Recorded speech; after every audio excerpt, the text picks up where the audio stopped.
a sealed cave, a missing fisherman, and a set of marble stairs that, according to the men who saw them, should not have existed anywhere in North America, let alone under the mud of an Oklahoma reservoir.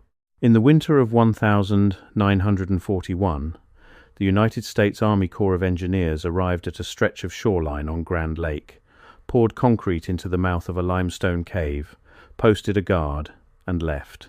No press release, no survey report filed in any archive anyone has been able to find. And the man who led them there, a Cherokee fisherman who had lived on that water his entire life, was never interviewed on the record again. Today, we are going to follow his story down those stairs. And we are going to ask a question that the official history of this country would very much prefer you never think about. Who built the thing at the bottom, and why did we spend so much money making sure you would never see it?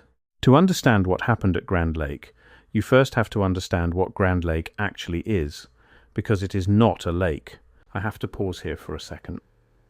Because what I just described, that is one case from a much larger pattern. There are 35 documented cases in a document I put together. Different cities, different decades, different types of evidence. Every single one follows the same sequence: discovered, documented, acquired, disappeared. I could not fit all of it into a video. It's in the pinned comment below. Find it before we continue. Not in the way you are picturing. It is a drowned valley. Before 1940, the land under all that water was a river bottom in the far northeastern corner of Oklahoma, a green fold of the Ozark foothills where the Grand River ran shallow over gravel bars, and where the Cherokee had lived, farmed, fished, and buried their dead for well over a century after the government marched them there on the Trail of Tears.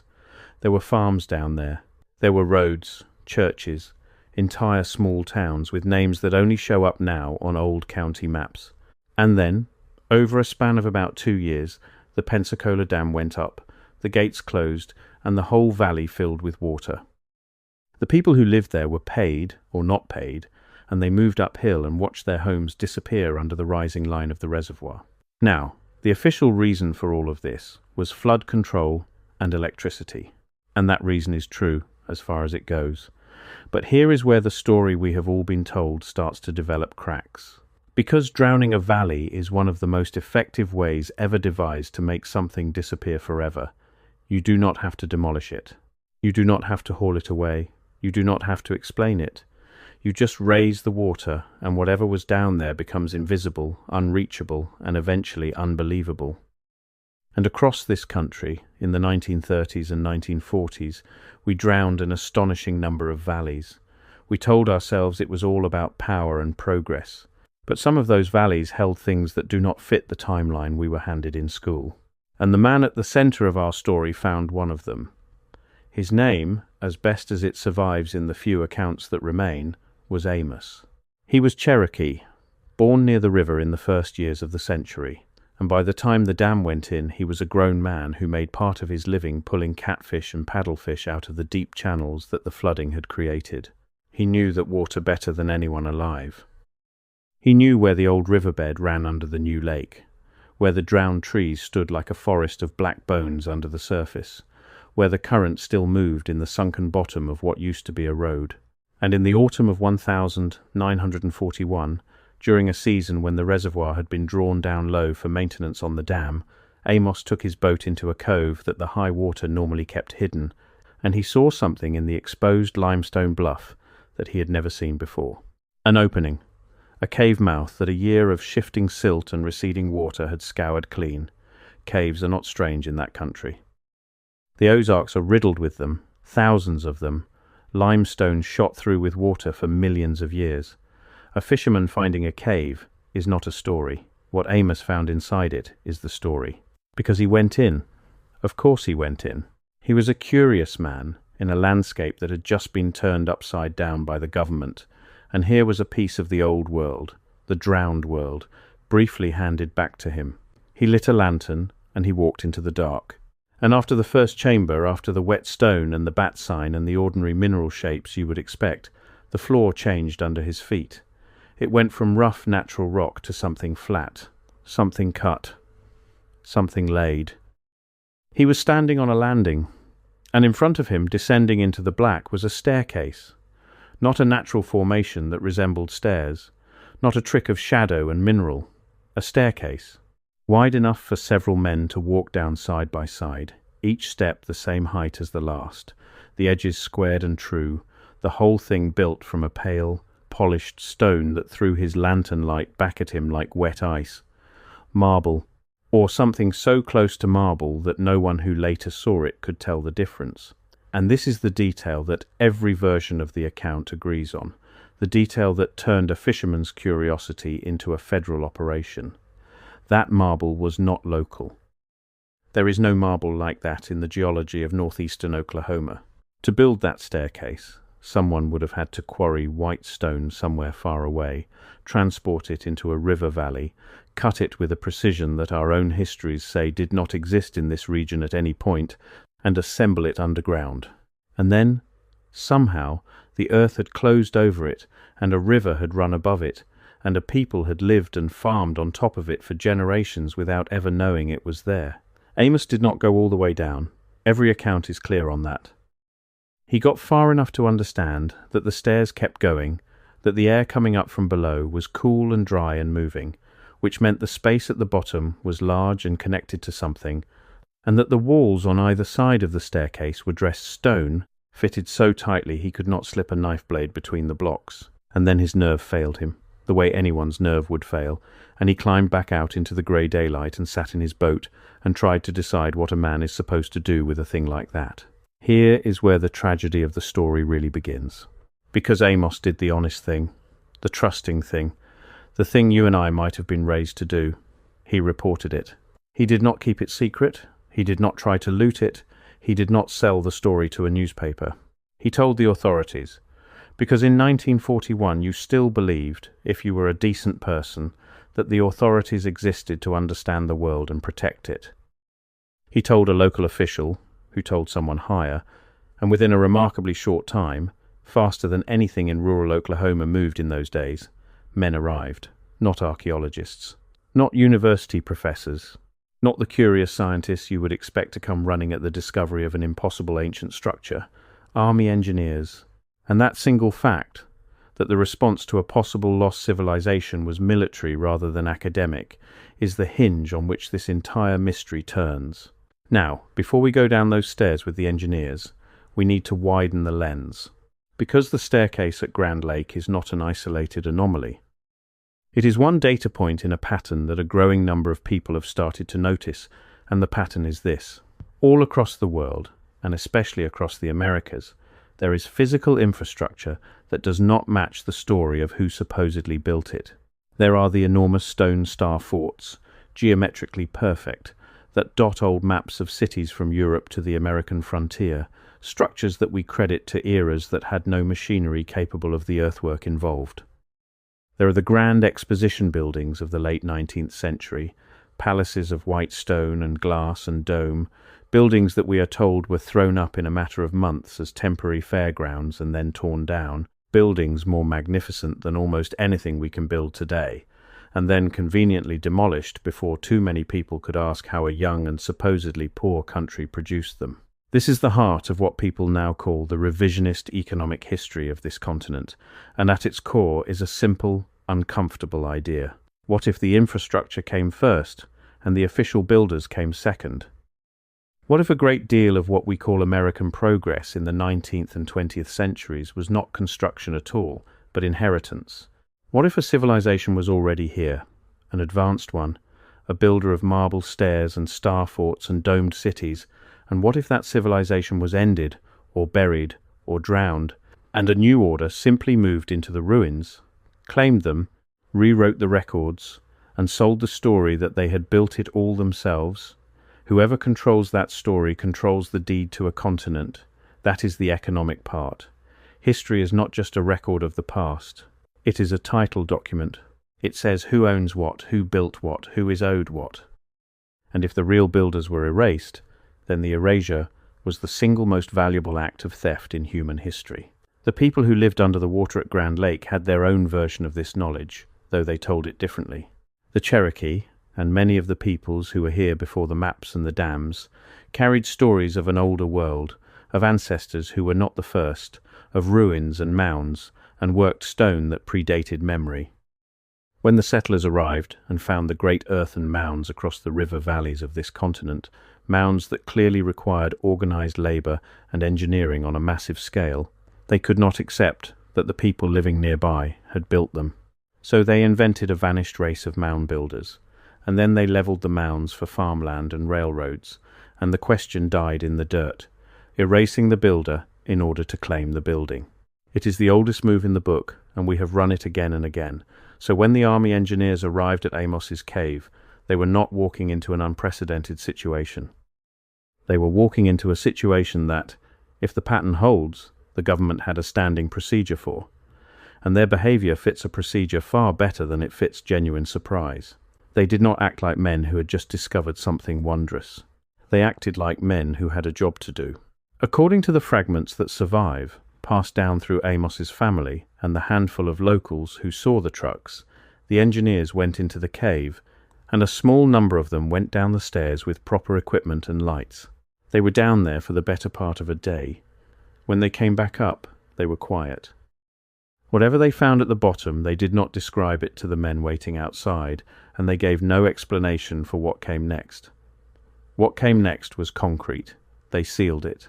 They brought in the materials to pour a plug into the throat of that cave, thick enough and deep enough that no fisherman with a lantern would ever walk down those stairs again. They framed the operation, to anyone who asked, as a safety measure. The cave was unstable. The reservoir would flood it. It was a hazard to the public. And every one of those explanations is the kind of thing that is just plausible enough to end a conversation, which is exactly what a good cover story is designed to do. But think about the logic for a moment. If the cave was simply a dangerous hole, you fence it, you post a sign, you let the rising lake swallow it as it swallowed everything else in that valley. You do not send army engineers and pour a permanent seal. You seal a thing when you are afraid of what will come out of it, or of who will go into it. You do not spend federal money and manpower in the middle of a national emergency, because remember, by late 1941 this country was weeks away from entering a world war. You do not divert those resources to plug a random cave in Oklahoma unless someone with authority has decided that what is inside that cave is more important than almost anything else you could be doing. And then there is Amos, the man who found it, the man who did the honest thing. After the sealing, he fades out of the record with a speed that is difficult to explain by accident. The few accounts agree that he was told, firmly, to keep quiet. Some say he was paid a small sum, framed as compensation, framed as gratitude, framed as anything except what it functionally was, which was the price of silence. He is said to have grown withdrawn, to have stopped fishing that cove, to have refused to speak of what he saw even to his own family, until he was an old man, and even then only in pieces, only reluctantly, only with the particular caution of a person who has learned that some knowledge is not safe to carry out loud. And when researchers in later decades tried to find the paperwork, the survey, the engineering order, the compensation record, the safety assessment, any of the dozens of documents that a legitimate government operation generates as a matter of course, they found nothing. Not redacted files, not sealed files, nothing.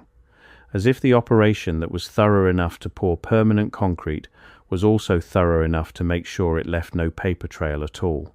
Efficiency like that is not the mark of a bureaucracy stumbling onto a surprise.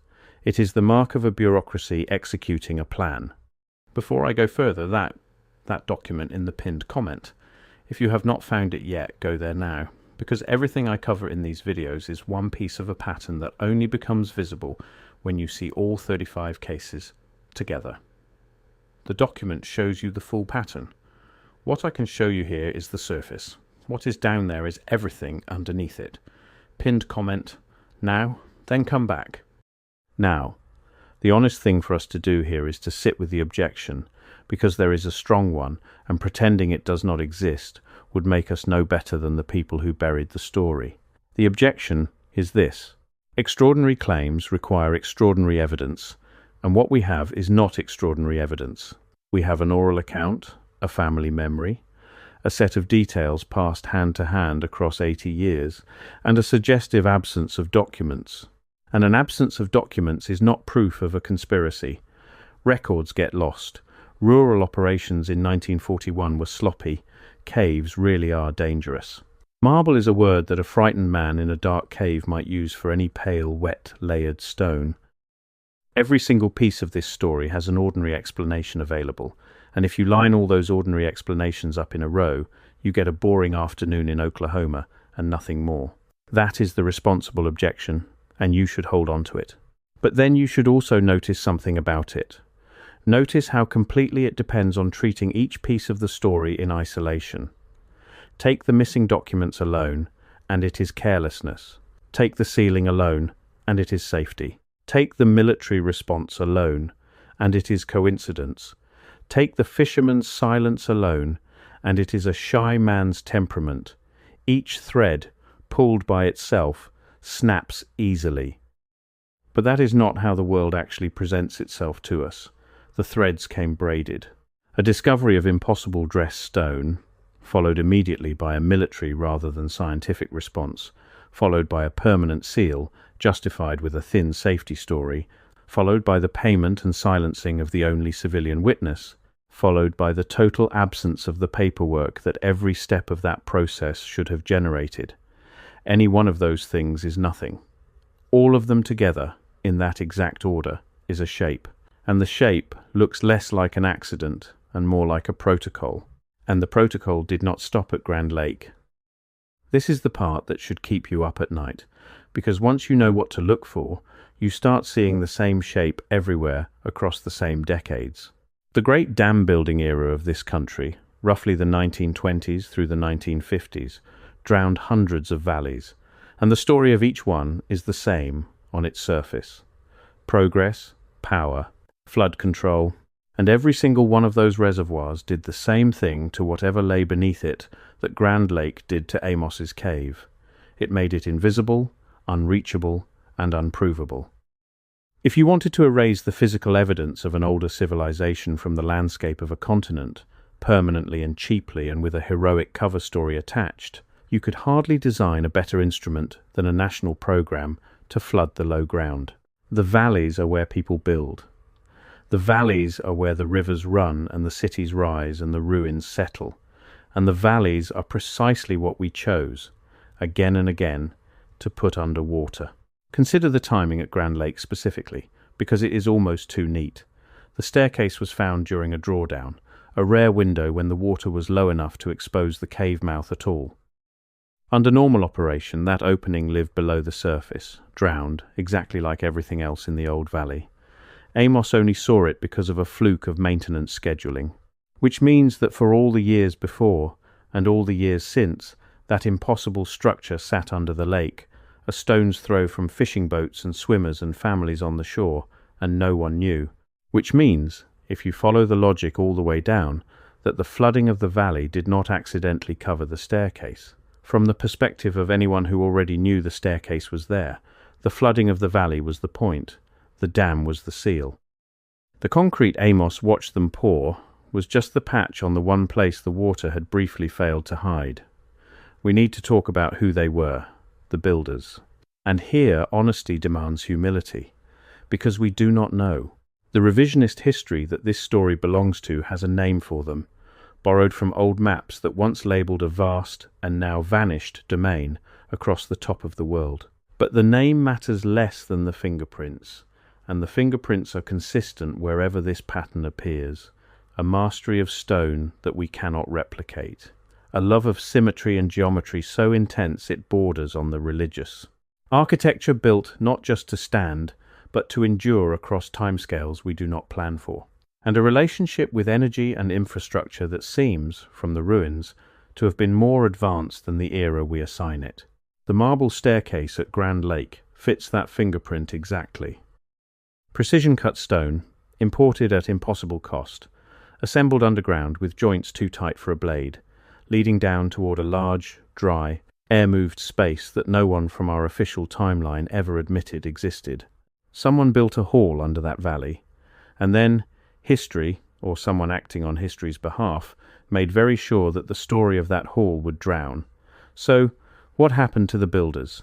The revisionist framework has an answer, and it is the same answer that echoes in flood myths on every inhabited continent, the same answer buried in the strange gap that seems to sit in our collective past, a gap that looks like a reset, a civilization at its height, a catastrophe, whether of water or fire or something we do not have a word for, a great burying, and then a long silence, followed by a new population that woke up in a half-ruined world, moved into the surviving structures, misunderstood them, gradually claimed them, and eventually forgot there had ever been anyone else.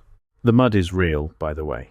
Go to almost any old city and look at the buildings whose ground floor windows now sit at ankle height below the modern street, half swallowed, as if the earth rose around them or they sank into it. We have tidy engineering explanations for each individual case, we always do, but the pattern, again, is a shape. And the shape is a world that got buried, and a people who inherited the ruins and told themselves they were the first ones there. That is the economic engine underneath all of it, and it is why this is a story about money and power as much as it is a story about marble. Because if you inherit a continent's worth of infrastructure and successfully convince everyone, including yourself, that you built it, then you have manufactured the greatest unearned fortune in the history of the species. Every claim of ownership, every deed, every mine and mill and railroad and city rests on the assumption that the people who profited from these things were the people who made them. Pull that assumption out, and the entire structure of who owns what starts to look less like a record of honest labor and more like the aftermath of a robbery so total that the victims were erased along with the evidence. That is why they sent engineers instead of scholars. A scholar asks what it is, an engineer asks how to close it. And the men who ran the country in 1941 did not need to know what was at the bottom of Amos's stairs. They only needed to know that if the wrong people found out, the deed to everything might come into question. Amos lived a long time after that autumn. He grew old on the shore of the lake that had drowned his valley and his find, and he watched the tourists come, the boats and the docks and the summer houses, all of them floating over a truth that only he, and a handful of quiet engineers, ever carried. Near the end of his life he began, carefully, to talk, not to reporters, to family, to a few people he trusted. He described the landing, the pale stone, the squared steps, the cool dry air rising from below, and he described the thing that stayed with him longest, which was not fear, but a kind of grief. Because standing on that landing, he understood something that the men who came after him worked very hard to make sure no one would understand. He understood that the land he had been marched to, the valley his people had been given as a consolation for everything taken from them on the Trail of Tears, the poor and rocky country nobody else wanted, was not empty and never had been. Someone had been here before all of it. Someone had built in white stone under the ground. And the same forces that had moved his people across a continent had, it seemed, moved an entire civilization out of memory. He was not the first to be erased from that valley. He was only the most recent. The cave is still there. The concrete is still there, or what is left of it, somewhere under the recreational surface of a lake that millions of people have enjoyed without ever knowing what it hides. Every so often, someone tries to find it again.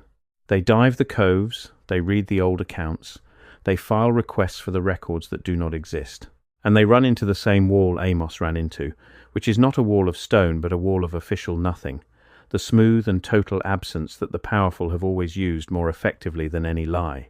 You cannot argue with a document that was never allowed to exist. You cannot excavate a hall that a lake was purpose-built to hide. You can only stand on the shore, the way Amos stood in his boat, and hold two facts in your head at the same time, that the ordinary explanation is always available, and that the ordinary explanation, offered too quickly and enforced with concrete, is itself the most suspicious thing of all. There is one more thread worth pulling before we close, and it is the strangest of them all, because it concerns the other witnesses. Amos was not entirely alone that autumn. The men who worked the boats and the dam knew each other, in the way small communities of labourers always do, and word of a strange find travels fast among people who share the same water. A few of them saw the trucks. One or two, by the surviving accounts, saw the mouth of the cave before the concrete went in and stood close enough to feel the cool air moving out of it. And what happened to those men afterward follows the same quiet curve that Amos followed. They did not tell the story loudly. They did not tell it often. When they did speak of it, decades later, it was with the same downward glance, the same instinctive lowering of the voice, the same sense that they were handling something that had already cost one man his peace and might yet cost them theirs. That kind of shared silence does not arise from a boring afternoon. Boring afternoons are forgotten. This one was remembered, and buried, and carried, which is what people do only with the things that frighten them into keeping quiet. And if you think Grand Lake is unique, look just a little further along the same river system, and along a dozen others like it, and you find the same fingerprints again and again. Valleys, with old stories of worked stone, of caves that locals had always known about, of mounds and walls and cut steps that the elders spoke of, and the maps never marked, and then a dam, and then a rising line of water. And then a generation later, children who grew up boating over the flooded ground with no idea that their grandparents had walked among ruins there. The pattern is so consistent that after a while the individual cases stop feeling like coincidences and start feeling like entries in a ledger. A ledger of things put beyond reach. A ledger kept by people who understood, far better than we do, that the most permanent way to end an argument about the past is to make the evidence physically impossible to visit. You do not have to win the debate if there is nothing left for your opponent to point to. You just raise the water and let time do the forgetting for you. That is why the marble stairs matter so much more than a single cave in a single state. They are not just a mystery. They are a test case. They are the one place where the water briefly pulled back and let an ordinary man see the thing that all the water was hiding, and where the response was so swift and so out of proportion that it gave the whole operation away. A civilization that had nothing to hide would have sent scholars and celebrated the find for 100 years. What actually arrived was concrete and silence. And concrete and silence are not the tools of discovery. They are the tools of custody. Someone has been keeping the past in custody. And the marble at the bottom of Grand Lake is one of the few places where you can still see the bars. Think, too, about the air. Amos said it plainly, and the engineers who went down confirmed it with their silence rather than their words. The air rising from the bottom of that staircase was cool and dry and moving. Anyone who has spent time underground knows how strange that is. Caves are wet. Caves are still. The air in a natural cavern hangs heavy and damp and goes nowhere. Dry, moving air means engineered space. It means volume and ventilation and a connection to somewhere else, a designed system for keeping a large interior breathable across time. You do not get that from a hole that water dissolved out of limestone. You get that from architecture. You get that from a builder who intended the space at the bottom to be used, and who solved those same problems of air and moisture so well that the system still worked when the man felt its breath on his face after unknown thousands of years. That detail alone should have brought every scientist in the country running. Instead, it brought the men with the concrete, which tells you they already knew what they would find, and had already decided that no one else ever should. So here is where we leave it, and where the real work begins, because it is yours now. The next time you are told that a valley was flooded for the public good, ask what was in the valley. The next time you see a building too magnificent for the poverty of the age that supposedly raised it, ask who really raised it. The next time the response to a discovery is a seal instead of a study, ask what a study would have found. History is a title document, and someone has been forging the signature for a very long time. A Cherokee fisherman walked down a marble staircase into the deep past of this continent in 1941, and the most powerful engineers in the country poured concrete to make sure he was the last one who ever would. They kept the seal, but they could not keep the story, and now the story belongs to you.